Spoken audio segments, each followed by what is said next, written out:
சமீபத்தில் ஒரு தேவனுடைய பிள்ளை அவனுடைய தகப்பனாருடைய சாட்சியை சொல்லி கொண்டிருந்தார்கள்.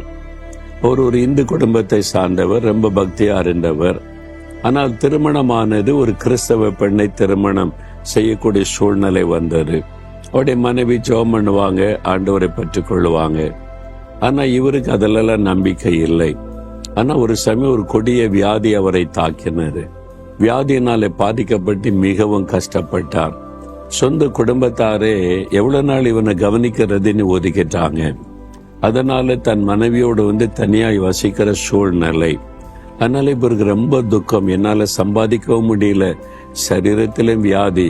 நான் செய்த பாவம் தான், நான் இது மாதிரி அக்கிரமெல்லாம் செஞ்சிட்டேன், இயேசுவையே வெறுத்துட்டேன், இந்த மாதிரி பாவம்லாம் செய்துட்டேன், அதனால பாதிக்கப்பட்டதே நீ அவ்வளவுதான்.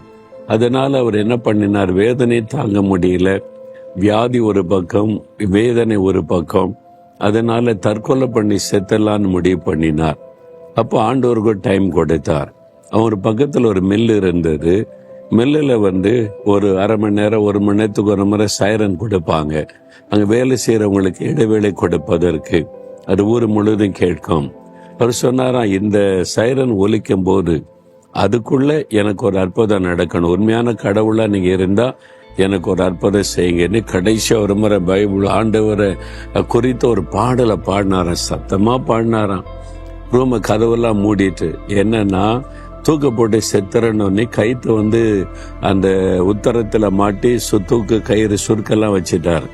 ஆண்டவருக்கு டைம் கொடுத்துட்டார். இந்த சைரன் ஒலி வர்றதுக்குள்ள நீங்க எனக்கு ஒரு அற்புதம் செய்யணும், என்னை சந்திக்கணும், இல்லைன்னா நான் தற்கொலை பண்ணி செத்துற போறேன், என்னால இந்த வியாதி வேதனை தாங்க முடியல அப்படின்னு சொல்லி அவர் தீர்மானம் பண்ணிட்டார். சத்தமா பாட்டு பாடுறாரா. அவருடைய மனைவிக்கு வெளியிலிருந்து சந்தோஷ கணவர் மன திரும்பிட்டாரு அப்படின்னு சொல்லிட்டு. ஆனா இவர் கடைசியா ஒரு முறை பாட்டு பாடுறாராம். பாட்டு பாடிட்டு அந்த சைரன் ஒலி டைம் ஆகிட்டே இருக்குது, இன்னும் 10 நிமிஷம் 5 நிமிஷம், அவ்வளவுதான் டைம், ஆண்டவர் கொடுத்த டைம் முடிஞ்சிட்டா. அவர் ஏறி என்ன பண்ணார், கழுத்துல சுருக்க மாட்டி அந்த வெஞ்சை தட்டி விட்டுட்டார், ஸ்டூல தட்டி விட்டு தொங்கிட்டார். திடீர்னு பார்த்தா அந்த கயிறு அருந்து கீழே விழுந்தா ஒரு கரம் அவரை தொட்டாரு. அப்படியே தொட்டு ஒரு கரம் வைக்கப்படுவதை பார்க்க அந்த கை முன்னால வந்தபோது பார்த்தா அது ரத்தம் தோய்ந்த கை, காயப்பட்ட ரத்தம் அடிக்கிற கை. இயேசுவே என்னை தொட்டுட்டாரு. அவருடைய கரம் தொட்ட உடனே வியாதி மறைந்துட்டு